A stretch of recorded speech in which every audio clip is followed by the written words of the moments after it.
नमस्ते. आज आपण दुधी भोपळ्यापासून कोफ्ता करी करणार आहोत. हा दुधी भोपळा आहे, तर ह्याला आपण आधी बारीक खिसून घेणार आहोत. लहान खिसणीने खिसून घ्यायचं. एवढ्या लहान खिसणीने खिसून घ्यायचंय. दाखवते. भोपळा चांगला कोवळा घ्यायचा आहे. लहानसा भोपळा घ्यायचा, कोवळा आणि खिसून घ्यायचं.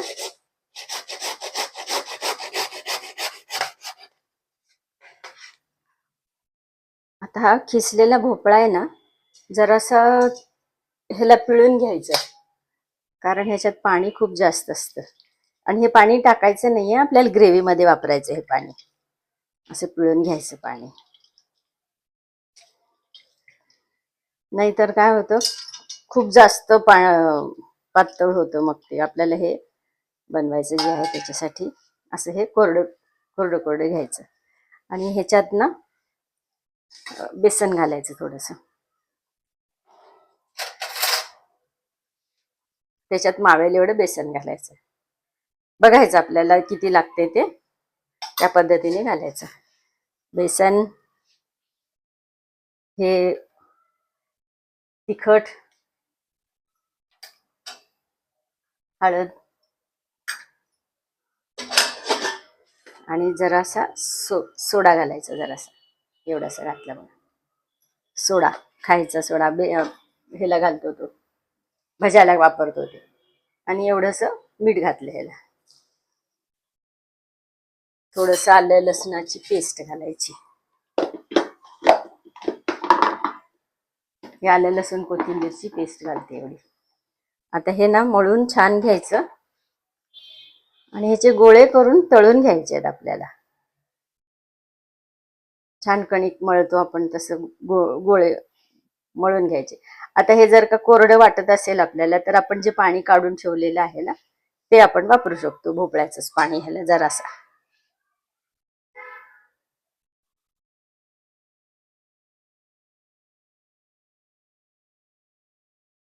आता उन्हाळा असल्यामुळे बहुतेक भोपळ्याला थोडं पाणी कमी होतं, नाहीतर खूप पाणी असतं त्यात. ह्याला आपल्याला हवे तेवढ्या आकाराचे ना, असं जरासं तेल हाताला लावून गोल गोल गोळे करून घ्यायचे. म्हणजे हे कोफ्ते आहेत. आता ह्याची आपण करी करून त्याच्यामध्ये हे घालणार आहोत.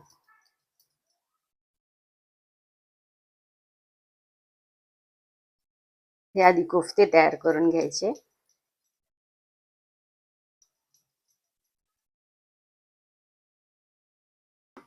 आता हे कोफ्ते आपण तळून घेणार आहोत बरं का. ह्याच्यामध्ये तेलामध्ये, रिफाईंड तेलामध्ये तळून घ्यायचं.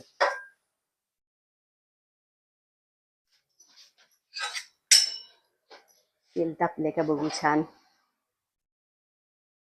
आज करायच्या वेळेस आमच्याकडे इलेक्ट्रिसिटी गुल, त्याच्यामुळे आता दिसते की नाही बघत बघत करते मी.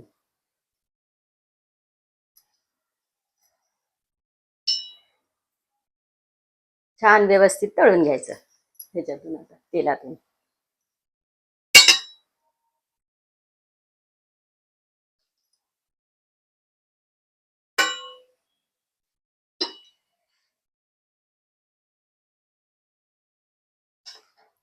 लगेच हलवायचं नाही त्याला.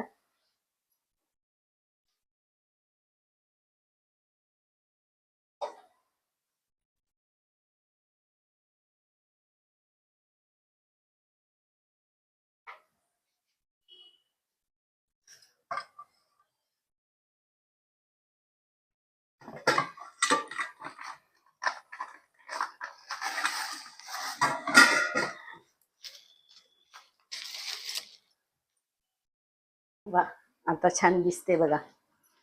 आता हे असे ब्राऊन छान तळून काढायचे कोफ्ते. आणि त्याची भाजी, म्हणजे त्याची करी तयार करायच्यासाठी इथे कढई ठेवलेली आहे. मी इकडची साईडलाच घेते कढई, म्हणजे दिसेल.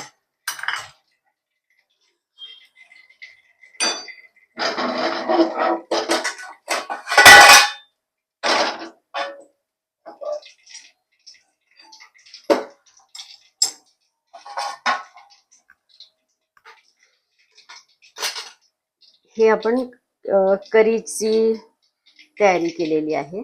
ह्याच्यामध्ये आपण जो मसाला तयार करतो ना नेहमी, तोच मसाला वापरायचा आहे आपल्याला. दुसरा एक व्हिडिओ आहे मसाल्याचा. तर हे आलं लसूण कोथिंबीरची पेस्ट घातली आहे.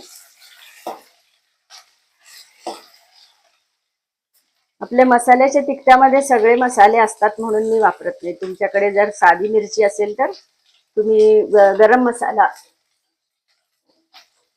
पण वापरू शकता ह्याच्यासाठी.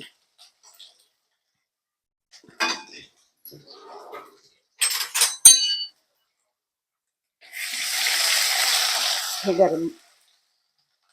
आता हा आपला मसाला, वाटणचा मसाला, इन्स्टंट मसाला जो आपण केलेला आहे तयार, तो मसाला घातला. जरासा मसाल्याचं तिखट घालते, हळद जराशी,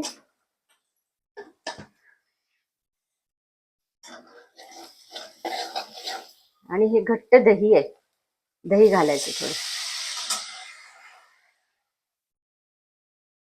साईचं दही घातलं तरी चालतं, साईचं दही घालायचं. छान. आता हे कोफ्ते आपले तयार झालेले आहेत, आपण बाजूला करू. आणि तेलासाठी,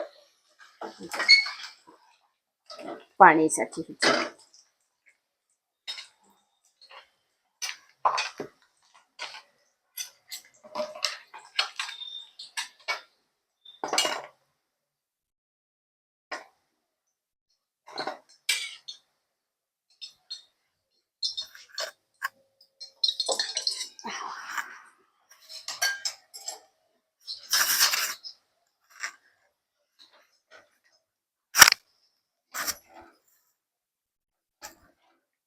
हे छान असं परतून वगैरे घेतलं ना, तेल सुटलं त्याचं की मग पाणी घालायचं त्याच्यात, गरम पाणी जरासा.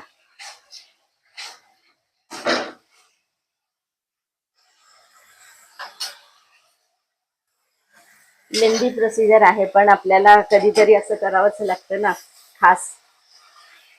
जरासं पाणी थोडं जास्तीच घालायचं, कारण ते शोषून घेतात कोफ्ते. कोफ्ते जे आहे ते पाणी शोषून घेतात जरासा. ह्याच्यात हे घालायचं. आता हे करीला जरा असा चवीपुरतं मीठ घालायचं, आणि ह्यात सोडायचे कोफ्ते तळलेले. ही झाली आपली कोफ्ता करी तयार. हे आता मी जराशी पातळ केलेली आहे, पण थोड्या वेळाने तुम्हाला हवं तसं तुम्ही हे ठेवू शकता, दाट किंवा पातळ. आणि कोफ्ते शोषून घेतात ना थोडं पाणी, त्याच्यामुळे हे केलेलं आहे. आपली कोफ्ता करी तयार झालेली आहे. तुम्हाला आवडलेली असेल तर लाईक, शेअर, सबस्क्राईब करा आणि करून बघा. एक डेलिशियस डिश आपली. नमस्ते, बाय, जय श्री कृष्ण.